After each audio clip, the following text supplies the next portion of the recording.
Usa ka pagtuo, usa ka tingog, usa ka katawhan.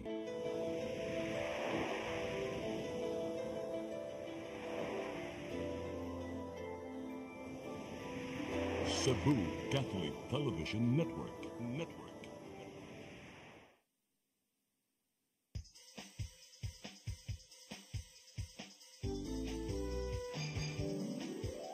Hello Cebu, maayong buntag.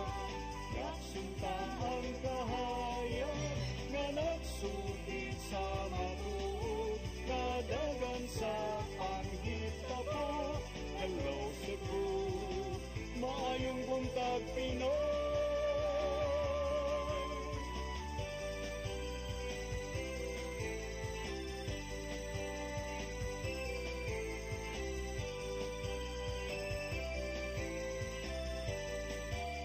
Ang katutulungan sa mga katahan. Hello Cebu,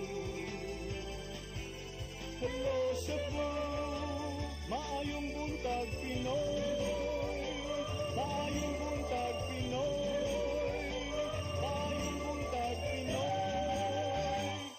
Hello Cebu, may buntag Pinoy ug pit senyor kanatong tanan. Adlaw karon nga Biyernes, adlaw sa tong balaang bata Senyor Santo Niño, pit sa 10 sa buwan sa Enero tuig 2025. Sangan sa kong partner nga si Attorney John Destacamento, ako yung alagad sa kanginan Malu Inocando Tabaro Banita hangtod sa hangtod sa alas 9 sa atong programang Hello Cebu, maayong buntag Pinoy. Dita maglangan ato dayang dawaton kini atong latest weather update. Ikes Pag-asa Mactan, Sir Jomar Eclarino, maayong buntag.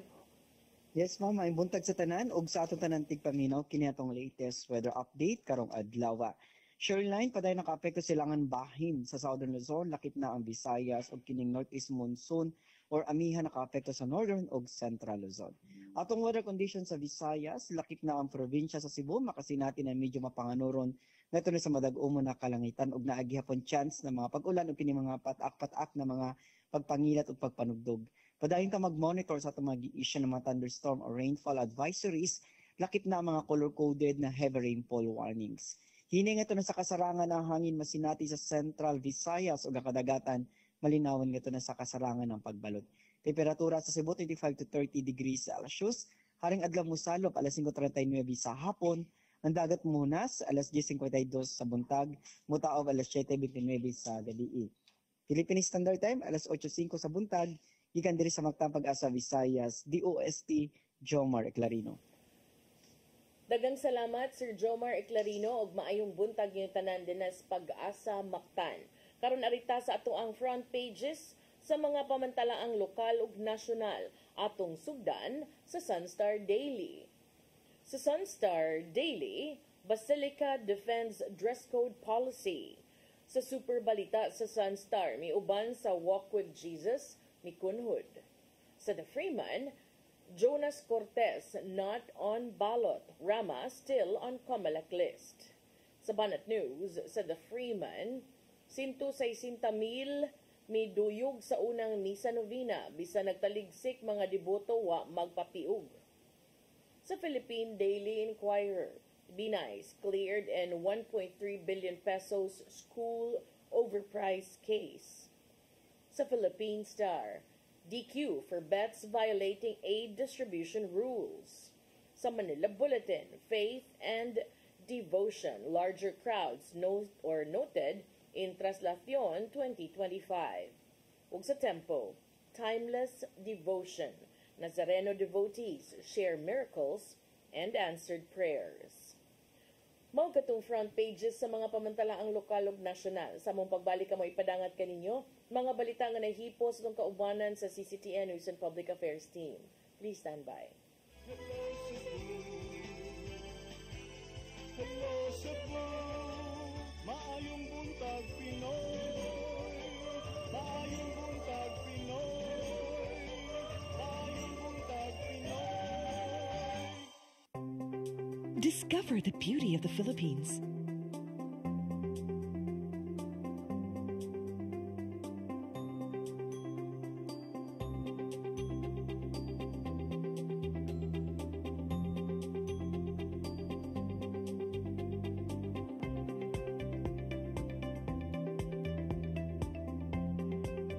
with Philippine Airlines, the country's flag carrier.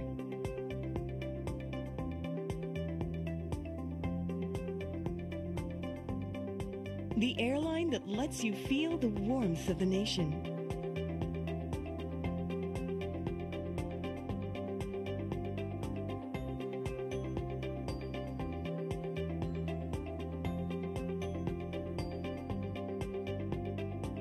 Mabuhay!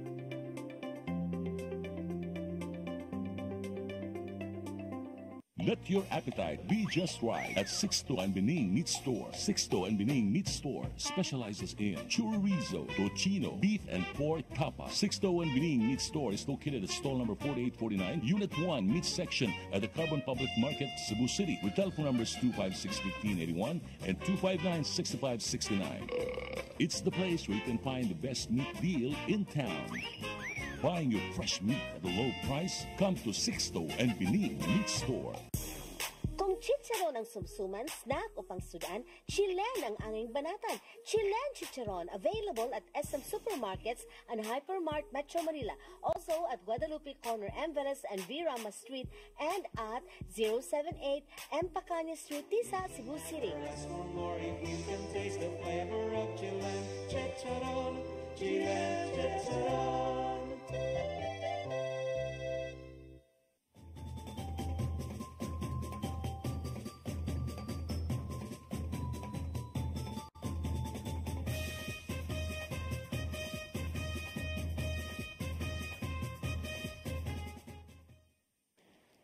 RAJ Laurente Construction and Development Philippines, General Contractor, General Building, General Engineering, Planning and Development, Electromechanical, and Consultants in Surveying and Mining. RAJ Laurente Construction and Development Philippines is located at MCRA Lawaan Uno, Talisay City, Cebu, Philippines. Owned and managed by Engineer Roger Laurente, Engineer Annie Laurente, Engineer Rodney June C. Laurente, and Engineer Ronel Jan C. Laurente. Hello Cebu, maayong buntag Pinoy. Maayong buntag Pinoy. Maayong buntag Pinoy. Balik sa Hello Cebu, may buntag Pinoy ug karon sa atong mga balita. Nagunas to mga balita karong buntaga, kapulisan mihulagway nga hapsay ug malampuson ang Penitential Walk with Jesus nga gipahigayon kagahapon sa Kadlawon. Kapulisan sa Dakpen sa Subo ay natala nga krimen gikan sa pagsugod hangtod nga natapos ang maong prosesyon. Ang kasayuran ihantod ni Arnold Bustamante. Malinaw hapsayra ang opening salbo sa mga kalihukan sa Sinulog 2025 nga mao ang Penitential Walk with Jesus nga gisugdaan sa alas 4 gani nga kadlawon gikan sa Fuentes Mene Rotonda paingon sa Pilgrim Center sa Basilica Minor del Santo Niño. Mato ni Police Lieutenant Colonel Maria Teresa Makatangay, Deputy City Director for Operations sa Cebu City Police Office ug kasamtangan nga information officer nga wala sila makatala og bisan unsa nga krimen sama sa pagpanguot sa mga misalmot sa prosesyon gikan sa pagsugod hangtod na human ang opening salvo mass base sa pagbanabana sa Cebu City Police Office ug sa Cebu City Disaster Risk Reduction Management Office, maabot sa kapin 160,000 ka mga tao ang minunot sa prosesyon. In relation to this particular event, and as of this time of this interview, we have not received any report yet of any person who was victimized by thievery or what. Let's see, the day is still very young, so probably we might be receiving reports, but hopefully wala. So as of this time, wala tayo na-receive. Yan po si Makatangay nga bisan malampuson sila sa paghatag sa seguridad ug nahanay nila ang pagbantay sa prosesyon na panduna pa sila ang ngayon nga palambuon. Duha ka oras wala pa magsugod ang Walk with Jesus, nalatag na ang tanang police personnel nga gitahasan sa road security, lakip na kadtong crowd control nga dili makasalot ang mga deboto diha sa PC nga gikordon sa karo. Yes, definitely. There is always room for improvement, and in every event we always find ways to improve how we can what do you call this one, beef up our security, no, in the entire, especially in the interprocessional route. Gidayeg ni Police Brigadier General Dionisio Bartolome, ang officer in charge sa Police Regional Office 7, ang kapulisan sa Dakpen Sugbo, nga nahimong malampuson ug hapsay ang prosesyon nga walay insidente nga natala. Mato ni Police Lieutenant Colonel Janet Rafter, ang spokesperson ni Bartolome, nga bisan doon ginagmay nga ngayon nga palambuon sa seguridad, apan sa kinatibuk-an hapsay ra ang maong relihiyosong kalihukan. It was a very successful event, and our PRC Police Brigadier General Junicio Bartolome Jr. commends especially the site task group Cebu City for doing a job well done, no? So all the other personnel nga na-augment ni atong activity nga maong activity. So again, the activity was held very successful, and although there was a little challenge really of controlling the crowd, kay murag mao magid ni pirmi ang ato ang maging challenge because everybody really wanted to show their devotion sa atong Santo Niño sa pagpaduol, but again, the personnel deployed on the ground were able to control it. Sa kalibo ka mga pulis ang ipagkatap sa CCPO sa Tibok Rota sa prosesyon o sa sulod sa Pilgrim Center sa Basilica Minore del Santo Niño. Arnold Bustamante, CCTV. Sa laing bahin, 30 ka mga aircraft cleaners sa usa ka manpower agency nagpatabang sa Peso Lapu-Lapu tungod sa langay nga pag-release sa ilang mga sweldo. Gawas nga wa pa makadawat sa ilang 13th month pay. Nasuta nga wa usab na remit ang ilang SSS, PhilHealth ug Pag-ibig contributions. Ang kasayuran ihatod ni Crystal Joy Felerca. Midangop sa buhatan sa Peso Lapu-Lapu ang 30 ka mga aircraft cleaners sa usa ka manpower agency aron ireklamo ang ilang agency nga gitrabahuan. Kinitungod sa ilang nasinati nga perming delayed ang ilang sweldo. Dili lang usa ngadto sa duha ka adlaw apan mulanat pa og semana sukad pa kini niadtong buwan sa Hulyo tuig 2024. Sa nilabay nga buwan, imbis nga Disyembre 15 sila masweldoan, adto na kini nila nadawat pagka Disyembre 23. Samtang ang ilang sweldo pagka Disyembre 31, nadawat na nila ni adto na lang Enero 3 ning tuiga apan 1,500 ra usabang ilang nadawat imbes nga tibuok nilang sweldo sa 15 ka adlaw. Wala pa usab nila madawat ang ilang 13th month pay sa tuig 2024. Kung basihan ang guidelines nga gihatag sa Department of Labor and Employment Condole, kinahanglan nga mahatag na kini sa dili pa ang Disyembre 24 tuig 2024. Sa pagkakaron, ang mga trabahante padayon pang nagtrabaho sa maong agency. Butang nga wala na magwanta sa mga trabahante tungod kay aduna usab sila mga pamilya nga nagsalig kanila. Nara nila unsa mo makuan, madangatan unsa legislation, tatangon nila sa okay ra. Isa mag-continue may panarbaho niya mong sildo wala gyapon dili may pamilya magutom mong pamilya mong anak.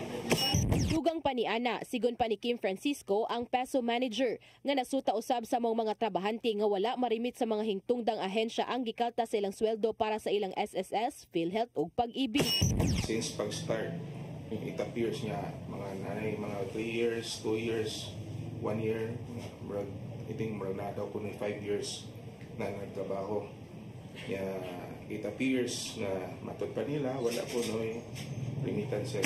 Ikatahong 63 ka mga trabahante sa mong agency dinhi sa Sugbo ang nakasinati niini. Ang mga apektadong trabahante gitambagan ni Francisco nga moduol sa dole.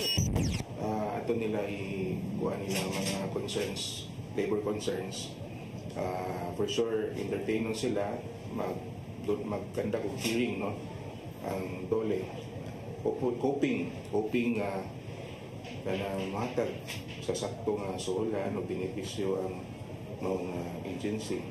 Wala pa'y kadagkuan gikan sa mong agency nga nahinabi si Francisco kung anong niabot sa mong sitwasyon apan matud niyang karong semana tinguha nilang mabisita ang buhatan niini. Sa pagkakutlo ning balita, wala pa makuha og habig ang gireklamong agency. Nibutyag usab si Francisco nga kini mo'y unang higayon nga nakadawat siya og reklamo gikan sa mong agency ug sa susamang klase sa trabaho tungod kay sagad nga modangop kanila mga retrenched workers. Crystal Joy Felerca, CCTN News.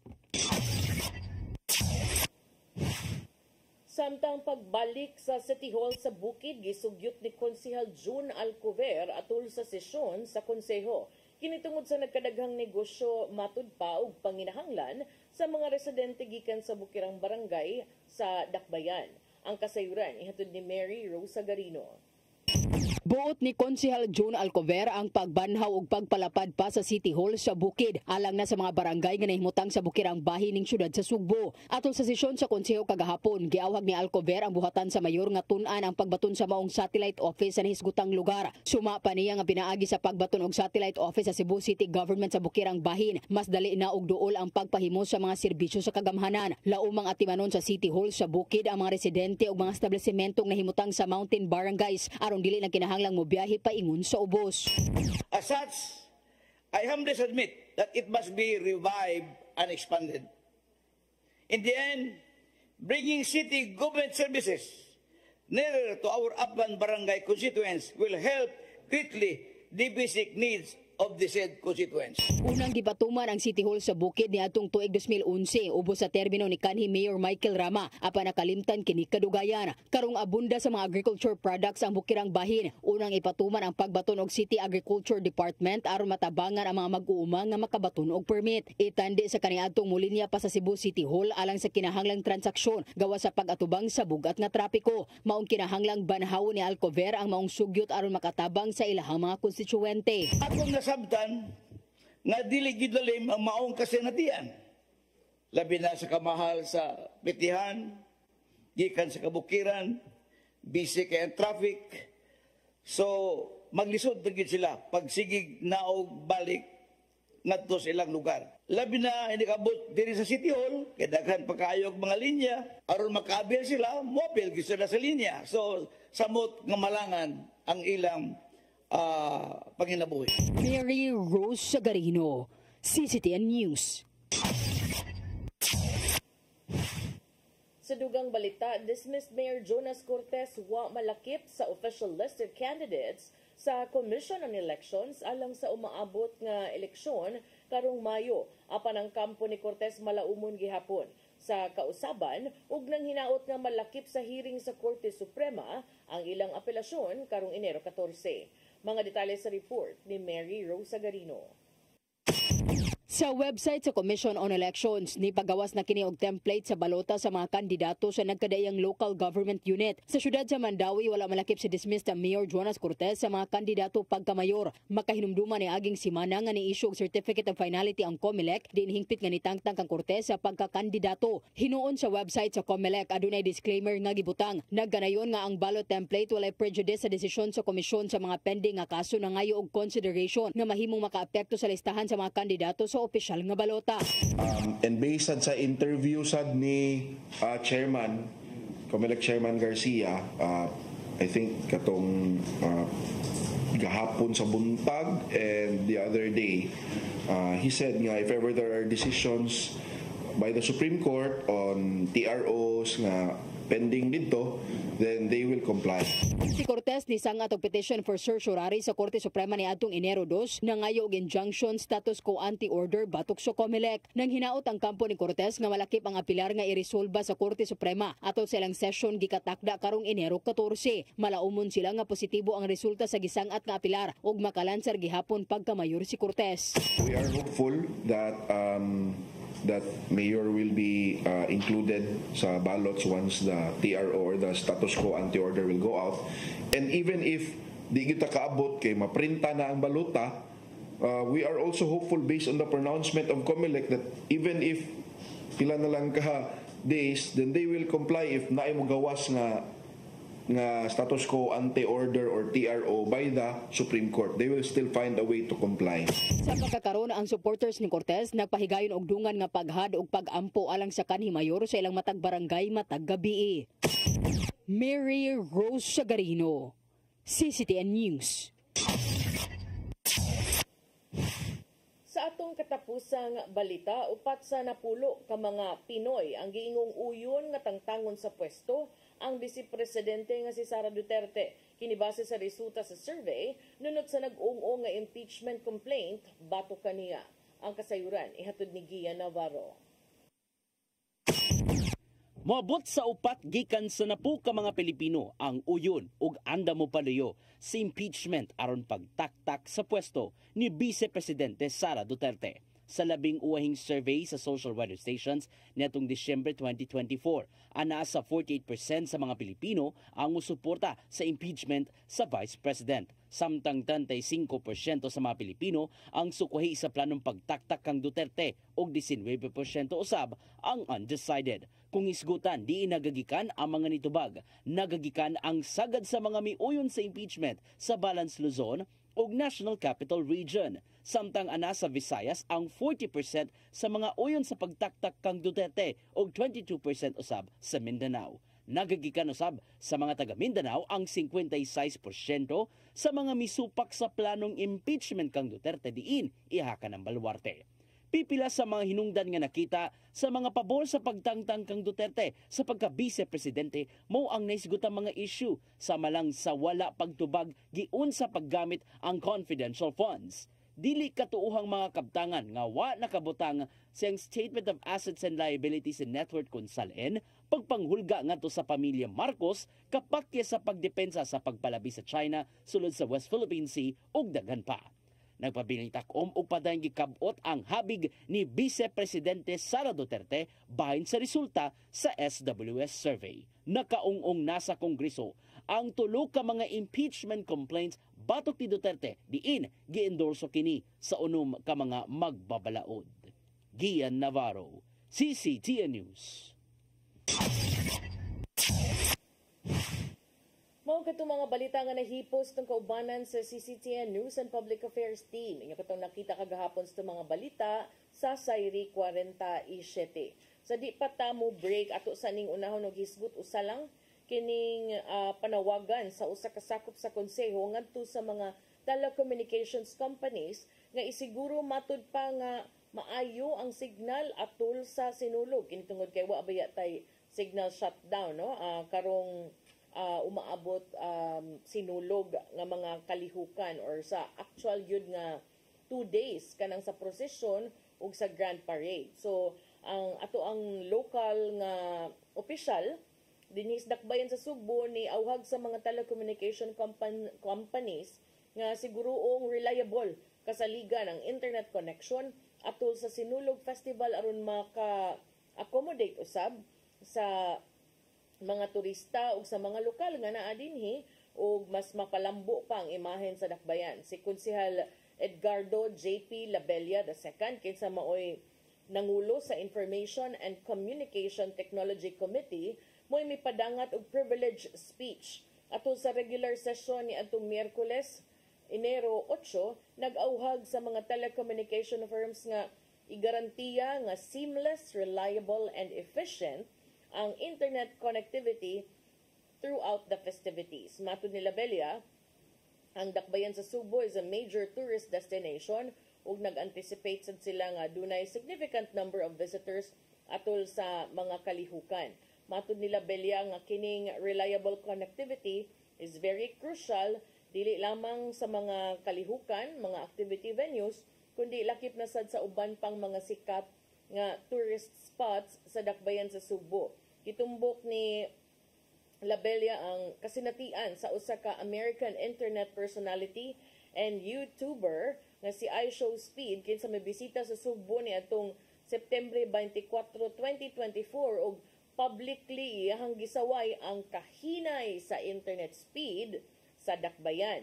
Giauhag ni Labella ang mga telecommunication firms nga paspasan ang pag-upgrade sa ilang mga equipment ug palig-uno ng ilang mga serbisyo aron masiguro usab nga dili mapakgang ang serbisyo and of course matud pa nga kusog ang internet connections dili lamang sa mga bisita kundi lakip na sa mga lokal, mga mulupyo throughout the Sinulog Festival, labi na karong Enero 19.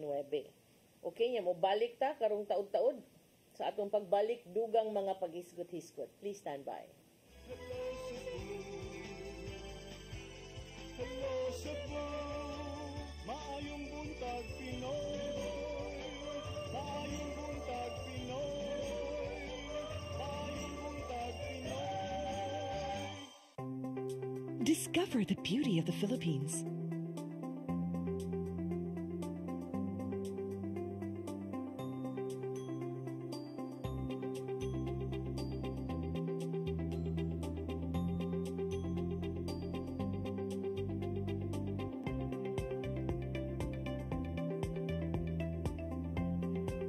With Philippine Airlines, the country's flag carrier.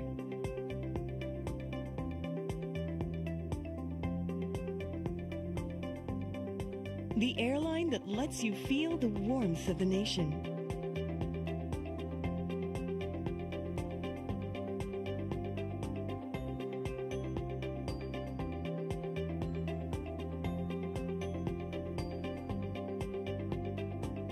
mabuhay.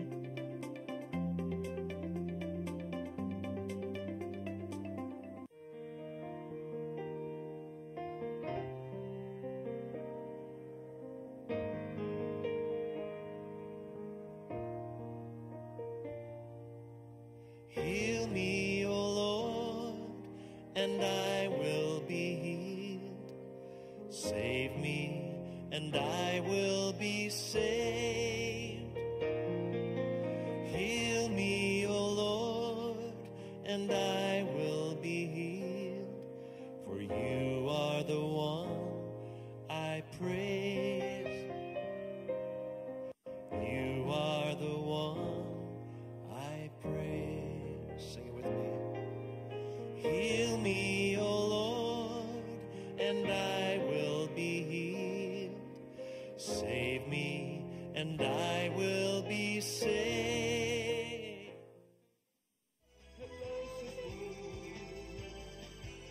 Hello Cebu, maayong buntag Pinoy. Maayong buntag Pinoy. Maayong buntag Pinoy. Balik sa Hello Cebu, maayong buntag Pinoy sa pagpadayon sa atong mga paghisgot-hisgot ato nasad ning hisgutan atong unahon kining dugang pagpadayag no sa Basilica Minore del Santo Niño sa kadagkuan niini sa mga nagkalain-lain matud pa nga mga reaksyon nga naani kabahin aning ilang istrikto nga dress code policy. Taliwa sa matud pa nagkalain-laing mga reaksyon ni ining gipatuman nga dress code policy sa simbahan, ang liderato sa Basilica may padayag sa ilahang tumong ug mi-address ni ining maong issue sa labing unang higayon sukad nga kini na-release ug nahimong kontrobersyal sa milabay nga tuig. Si Father Andres Rivera Jr., OSA, Rector sa Basilica Minore del Santo Niño de Cebu, maoy ni celebrate sa opening salvo mass kagahapon adlawng Huwebes ug siya mitingog kabahin aning maong hisgutanan. Iya kining gi-address ngadto sa mga nanimba atol sa iyang wali kabahin sa kanang tinuod nga kanabang kabahin sa makaingon tag kabahin sa rason luyo sa maong polisiya nga gipatuman sa Basilica. Iyahang gipahinumduman ang mga nanimba nga ang Basilica sagrado nga panimalay alang sa Senyor Santo Niño ug kini matud pa usa ka lugar diin ikaw imuhang itugyan ngadto sa Ginoo ang imuhang kabubuton imbis nga tumano nimo ang imong kaugalingong mga kagustuhan. Si Rivera ni address sa gitawag og common misconceptions kabahin sa debosyon ngadto kang Senyor Santo Niño. Iyang gitumbok nga ang mga faithful, ang mga deboto, ang mga tumutuo kinahanglang dili tratuhon ang imahe ni Senyor Santo Niño as butang lang o usa ka object to manipulate according to personal desires. Iyahang gipasabot nga ang purpose sa dress code nga gipatuman sukad pa ni atong Oktubre 1, 2024 is to maintain the solemnity within the Basilica. Hinumduman kining maong polisiya nakaani kining managlahing reaksyon unya aduna patoy nag-viral nga insidente ni adtong Hulyo tuig 2024 nga naglambigit sa usa ka trans woman nga initially wa gipasud kay nagsulob kinig shorts ug wa kini matud pa valid ID. Drawing inspiration from the traditional hymns of devotion to the Holy Child, si Father Rivera ni highlight usab sa deep emotional and spiritual connection that Filipinos share with the Santo Niño. Iyang gitumbok nga ang mga pulong nga anaa sa gozos nanawagan sa kaluoy, pagpanalipod, paggiya ug kini matud pa usa ka refleksyon sa kasing-kasing sa pagtuo sa mga Pilipino. Giklaro ni Father Rivera nga ang Basilica dili lamang usa ka sagradong lugar kundi usa ka espiritual nga puy-anan diin ang katong mga mutuo makapangayo sa kaluoy ug grasya gikan sa kahitasan og subay usab sa mas lapad pa nga tema sa mga Kristiyanong simbahan isip lugar alang sa pag-ampo and communion. Iyang giawhag ang mga deboto nga palig-unon pa ang relasyon ngadto sa balaang bata nga si Senyor Santo Niño ug ni-emphasize nga ang pagsaulog dili kini kabahin sa paghimo sa Ginoo nga muhaom sa mga panginahanglang tawhanon. Matud ni Father Rivera, magfiesta kita dili tungod kay magbuot tag himo o Ginoo nga muangay sa atong tinguha ug atong kagustuhan. Mura kitag mga turista nga muhapit lang sa basilika, manguros ug magwarawara sa balaang bata.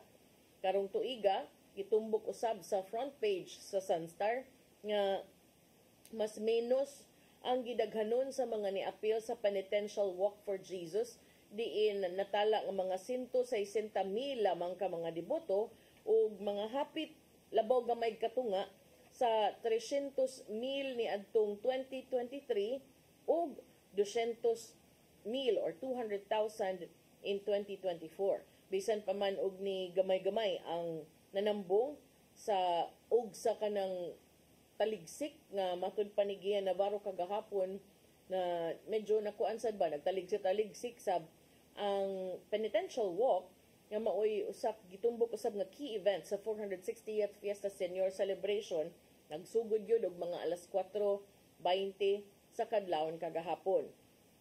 Gisugdan kini dito sa Fuente Osmeña Circle diin ang mga deboto nagdaog mga imahe sa balaang bata sa 2.1 kilometros nga ruta paingon sa Basilica Minore del Santo Niño ug nahuman kini mga alas 5:32 sa buntag. Kini usab maoy nagsugod sa siyam kaadlaw nga misa nobinaryo lakip na ang installation sa Hermano and Hermana Mayores isip highlight. For 2025 sila si Gremar Teresa Uy Matiao ug Dante Uy Matiao maoy napili aron mangulo sa mga kalihukan. Ang Cebu City Police Office reported an initial crowd estimate of 160,000 ug base sa report ni Arnold Bustamante walay mga kakulian nga natala atol usab sa pagpahigayon sa penitential walk with Jesus kagahapon sa kadlawon. So mauna no, medyo likunhod gamay. I don't know, tan-awon pud nato ug unsay mga rason, klase sad kay balik namang klase. But of course, I'm sure nga kanang dili sad na kanang say tawag ani, di sad na makapaluya sa mga deboto nga kanang way kuan gyud, way puas gyud, nga moadto gyud ug moapil gyud sa mga kalihukan alang sa balaang bata nga si Senyor Santo Niño. Unya biyaan sa tanig gamay ang kuano ang kining sige biyaan na to gamay ang sinulog labang takadali sa eleksyon kay ang COMELEC chairman ay naman to ang COMELEC chairman nga itingog na kabay na ning di ba nahisgutan to bago lang kontrobersyal nga kanang undangon ang hatag-hatag kanang mga akap unsa pa na AX tanan nga mga financial aid distribution matud pa daghag nanaway kay gigamit ni sa mga politiko mo salidag apil bisag dili ilahang kwarta ang uban mag-ilog pa ang uban dili matarong ang pag-apod-apod or whatever but karon nitingog ang COMELEC niingon ang Commission on Elections chairperson nga si George Garcia nga matud pa posibleng ma-disqualify katong mga kandidato nga mulapas sa aid distribution rules. Pinaagi sa pagpakita kuno or pagpaplastada sa mga campaign materials sa mga dapit diin ang hinabang sa gobyerno ipang-apod-apod. Ang mga kandidato posibleng ma-disqualify and ang mga social workers or officials nga itugot kanila nga mosalida sa maayo didto posible nga pahamtangan og mga kasong administratiba. Kini may gibutyag ni COMELEC chairman George Garcia kagahapon. Sa usa ka interview uban ang Storycon on One News, si Garcia ni pahimangno nga nga ang paglapas sa mga restrictions sa pag-apod-apod sa mga nagkalain-laing mga hinabang pinansyal sa gobyerno atol sa campaign season is punishable with disqualification. Ato lang sa ding kanang klaro ko no kay kana bitawng poster butang-butang di man pwede pero karon pwede pa man kay wala pa may campaign period ko no. Pero basta sa pagkakaroon ni ingon si Chairman Garcia, COMELEC Chairman Garcia, nga that is abuse of state resources. The money is not theirs. That is not from a private fund. Yet they will make it appear that they are the reason why there is distribution. Uy, salamat kaayo, Chairman. Uy, nga nakabantay de ka ana. Nga medyo giabusaran na kining mga pag-apod-apod.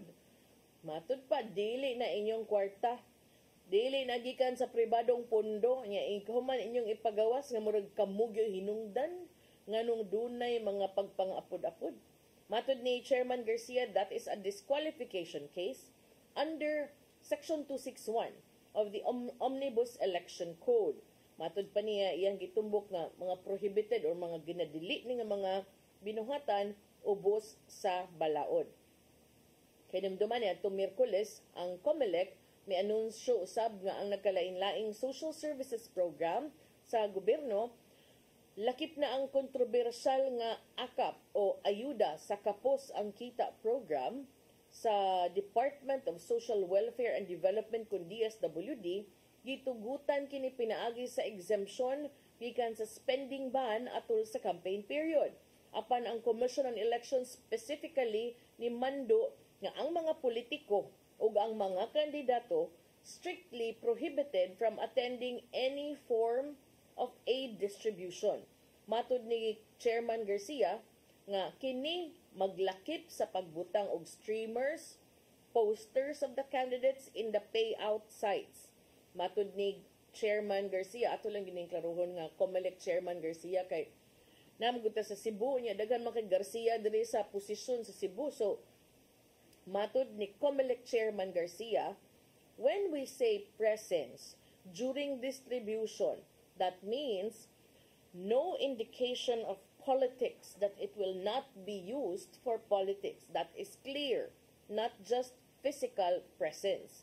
Ang COMELEC Chairman miauhag sa publiko nga i-report ang mga violations. Matud ni COMELEC Chairman Garcia, implementing bodies posibleng mawagtangan sa ilang exemption kung pakya sila nga striktong mupatuman sa mga kondisyon nga gilatid sa Commission on Elections. Ang mga opisyal ug hastang mga empleyado sa maong mga ahensya posibleng mag-atubang og kasong administratiba, kini maoy pahimangno ni COMELEC Chairman Garcia. Ubos sa Omnibus Election Code ang pag-release, pagpang-apod-apod ug paggasto sa mga pampublikong pondo ginadili 45 kaadlaw sa di pa ipahigayon ang eleksyon unless o gawas kung kini adunay otorisasyon o pagtugot gikan sa Commission on Elections. Ang COMELEC misugot o grant sa maong request for exemption sa DSWD alang sa 28 niini ka mga programa nga naglakip sa AKAP ug AIX kaning assistance to individuals in crisis situation buong sa taaning as AIX. Nya ang gihatagan Marites man. Saan to Marites man? Usmay crisis adto. Mo to'y nagmugna sa crisis chart. Bitaw tarunga lang ninyo ang pagpili sa mga beneficiaries. O kana lang, di lang sa kay magpalabi. Usay man gud namon gayubang politiko nga grabe na gyud kay ba kanang si tawagan na kanang harap-harapan na gyud nya kanang nakalimot ko namgi term ang uban epal na kaayo ka na sagway labot apil-apil salida jug todo to the left and to the right. So matud ni COMELEC Chairman Garcia nga iyang girekomendar ngadto kang Social Welfare Secretary Rex Gatchalian nga ilahang imbitaron ang mga lokal nga mga opisyal sa COMELEC atul sa distribution. Matud ni Gatchalian, iya sa ding gi-welcome kining maong rekomendasyon. Kini kuno aron masiguro nga there is good faith during distribution. Dili man kuno na pasabot nga wa sila'y salig. Way salig ang DSWD apan Naalang kuno sila aron pagsiguro nga matuman gyud ang mga kondisyon nga ilang gilatid alang sa exemption.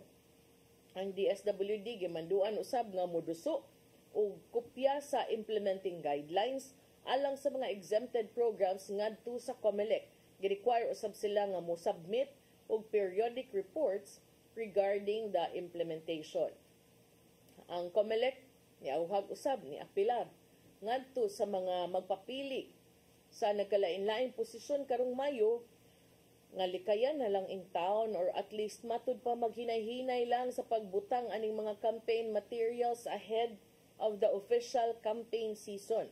While wala pa'y balaod nga nagdili, kabahin aning matud pa premature campaigning, excuse me, si Chairman Garcia niingon nga ang mga politiko ug ang ilahang mga supporter kinahanglang mag-practice og self-restraint, self-control, pugong gamay sa pagbutang aning mga campaign materials ahead of the campaign period. Matud ni Chairman Garcia, even if they're allowed, bisan pa kunog sila gitugutan, angay silang mag-practice o nga magpugong because dili kuno tanan ganahan sa ilahang binuhatan na uban wa na kauyon. Matud ni Chairman Garcia, ang 90 o 45 ka adlaw nga campaign period, igo ramang kuno na. Ug matud pa, they can always tap social media to campaign. Ang campaign period alang ni ato magpapili pagka-senador o party list representative magsugod karong Pebrero 11 hangtod Mayo 10 or 90 days. Samtang kato mapapili pagka-kongresista o mga local government posts, ang campaign season magsugod Marso 28 hangtod sa Mayo 10. Si COMELEC Chairman Garcia may padayag siyang kasagmuyo sa mga nangdaghan na kaayong mga nakitaan nga mga dagkong billboard ug uban pang campaign materials labi na sa mga urban centers. Apan siya ni angkon nga ang COMELEC powerless, way gahom sa pagkakaron aron mupugong niini. Gitumbok ni COMELEC Chairman Garcia na ubos sa election automation law, bisan kinsa nga tawo nga mosangat sa iyang sertipiko de kandidatura o Certificate of Candidacy, makonsider lang nga kandidato sa pagsugod na sa campaign period. Apan si Chairman Garcia ni apilar sa mga kandidato nga hinahinay lang taon kuno mo. Ay lang kay mo palabi sa inyong gibati anang mo paggawas og mga propaganda materials. Pero kabaw ka Chairman, bali. Dili Cebu ako nakitaan, bali.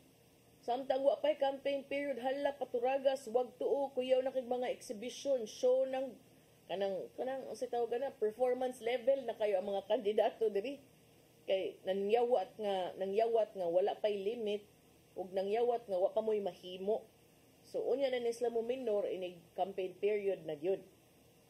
Matod ni COMELEC Chairman Garcia, tanang mga kandidato are mandated o gikinahanglan nga mukuha sa ilahang mga dagko nga billboards tulo ka adlaw sa di pa magsugod ang campaign period. COMELEC Resolution number 11086 provides nga tanang ginadili nga mga form, all prohibited forms of election propaganda kinahanglang tangtangon dayon or caused to be removed by candidates or parties concerned at least 72 hours before the start of the campaign period. Ang kapakyas sa pagtuman nining maong prohibition matud ni Chairman Garcia shall be ground for disqualification of candidates. Matud ni Garcia nga ang COMELEC is also addressing the spreading of fake poll-related news through artificial intelligence. Yang gitumbok nga doon na mga troll farms nga nagsige nagpakatap og disinformation and misinformation aron malipat ang mga butante. Matud ni Garcia, siya mismo biktima sa deepfake, which is an AI or artificial intelligence generated image ni Chairman Garcia nga matud pa nga nag-anunsyo ng usa ka senatorial aspirant ni withdraw sa iyahang kandidatura. Kibutiag ni COMELEC Chairman Garcia nga doon sila yung mga paghisgot-hisgot uban ang mga representante sa Google dinis Pilipinas aron matud pa kini mga social media accounts sa mga kandidato nga nalambigit sa sayo kaayong pagpangampanya will be taken down. Matud ni Chairman Garcia, immediate action is very important. It should be in a matter of days or on the same day. Samtang subay gihapon sa nagsingabot na sab nga piniliay, samtang nagkainit ng eleksyon, gianunsyo usab ni COMELEC Chairman Garcia nga 38 kadakbayan ug mga lungsod labi na kasagaran ani na nahimutang sa Bangsamoro Autonomous Region and Muslim Mindanao kon BARM have been marked o ilang gi-identify isip sa tawag nila nga term areas of grave concern. Sa una kay ang tawag ani ka naman ng mga election hotspots. I don't know, maubag yapon na or murag mauna na karon ang ilahang term. Areas of grave concern or ubos sa red category sa Commission on Elections. Kini mo yung gi-anunsyo usab ni election areas of concern. Red ang BARM, no? Daghan kaayog areas nga naa sa BARM. Kini mo iyang gi-anunsyo sa National Election Monitoring Action Center sa Campo Crame. Lakip kini sa 403 o 403 ka municipalities and cities categorized under areas of concern sa umaabot nga piniliay. Ang mga areas sa red category mao katong dunay mga history of violent incidents, intense political rivalry, kanang grabe kayo, dumot kayo, init kayo, ug duna say mga giatubang nga pagpanghulga sa mga rebelde nga pundok. Sa 38 ka mga areas, ubos sa red category, 32 niini ang naa sa BARM or BARMM nga naglakip sa mga lalawigan sa Basilan, Lanao del Sur, Maguindanao del Norte ug Tawi-Tawi. Ang 32 ka mga BARM municipalities mao kining Albarca, Ampatuan, Bacolod, Calawi, Balindong, Watu, Bayang, Binidayan, Buadiposo, Buntong, Bulungan, Butig, Datu Odin, Sinsuat, Datu Paglas, Datu Piang, Datu Salibo, Datu Saudi, Ampatuan, Haji Muhammad Ajul, Maging, Mamasapano, Mangudadato, Marantaw, Marogong, Paglat, Pandag, Pualas, Rajabuayan, Sagiran, Sharif, Saidona, Mustafa, South Upi, Sultan sa Barongis, Tubaran, Tugaya, Cotabato City, and Marawi City. Ang mga lungsod sa Jones ug Makunakon sa Isabela, Cagayan Valley, Masbate City, and Baleno in Masbate, and the towns of Calinog in Iloilo and Santa Margarita in Samar have also been placed under the red category. So naagapoy uban na mga silingan-silingan na to. Kalinog sa Iloilo kaning Masbate, permisa din na yung mga incidents, no? So niabot og 177 ka mga towns ang under the orange category or areas of immediate concern and 188 under the yellow category or areas of concern. So lipay lang kuno si COMELEC Chairman Garcia nga wala ni samot ug saka ang gidaghanon sa mga areas nga ilahang bantayanan. Pero iyang giklaro nga kung ang imong area ubos sa red category, wasag ko ni nagpasabot nga mo kuan na lang ka mo kagyo ka sa ubang mga dapit or mahadlok na lang gyud ka hangtod sangtod. Iyaha lang gipahimangnuan labi na katong na mga armadong grupo, mga badlungon nga andam silang muhatag og tough response ang mga otoridad kung masakpan nga mga haras sila o mga hulga og mga maestra nga nalambigit sa eleksyon. Unya, wala tay oras mo sayuta og kuan ron, human ron kay daghan ka ay tag mga commercial sad for sinulog, no? So ning tungura atong ipadangat ang giandam ni Tatay Dodong ani ang pulong ug kinabuhi.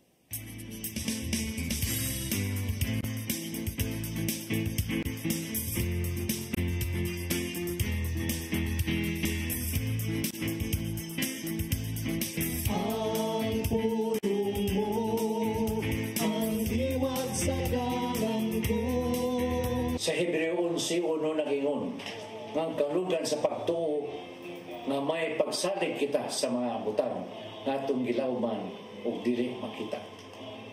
Busa kita gitawag nga magkinabuhi dili pinagi sa unsa atong makita apan pinagi sa pagtuo. Kini nang kahulugan nga ang tanan natong buhaton bisan sa kalisdanan kita mo padayon kayo nining atong lakaw sa pagtuo. Magatubang man ug dakong pagsuway ang imong pagtuo ug pagsalig sa Ginoo dili mawala ang magpabilin nga likom. Tiliwala sa kalisdanan magpabilin ang imong paglaom tungod sa imong dakong pagsalig nga ang Ginoo dili gyud mutalikod kanimo.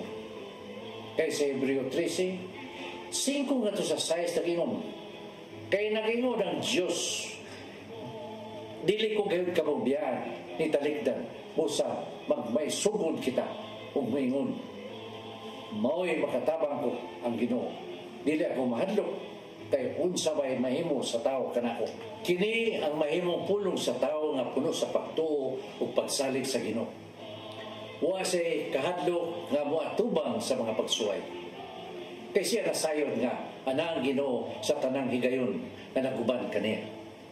Busa andam siyang ihatag ang tibok tiyang kinabuhi sa pag-alagad sa Ginoo.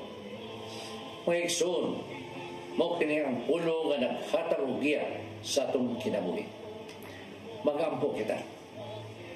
Nagitong nga man, ninungdanon kanimo ang among pagtuo. Busa ihatag namo ang among pagsalig kanimo. Tabangi kami sa mga panahon nga mabot kanamo ang mga pagduda ug himo kaming ligom sa kanunay dinha sa among pagtuo kanimo. Amen. Salamat sa Ama, sa Anak, sa Espiritu Santo. Ang pulong mo, ang diwat sa dalan ko. Pulong ang kinabuhi ni Tatay Dodong Limshua man nagtapos sa itong tulumanon. Dagang salamat sa Philippine Airlines. Thank you very much, Archbishop Jose Palma. Nanay Dayanan, Tatay Dodong Limshua, thank you. Sir Denise Tabar, salamat. At mga kaubanan sa TOC, Sir Robert, Miss Inday, Sir Matmat, Miss Mabel, Miss Joanne sa newsroom, Sir Michael, Sir Adel, Sir Raymond, Sir Bruce, ug diri sa studio si Ferdy. Sangan sa akong partner nga si Attorney John Destacamento, kanyang alagad sa kanginan Malu, Inocando, Tabar. Magkita tagbalik ninyo kay Friday man ron, o diba, make sure, magkita tagbalik ninyo next week, alang sa dugang mga updates ug mga kasayuran ug atang isabang ato ang coverage sa mga kalihukan sa sinulog diri sa CCTN Channel 47. Salamat sa inyong papakig-uban, Pit Senior, and happy weekend kanatong tanan.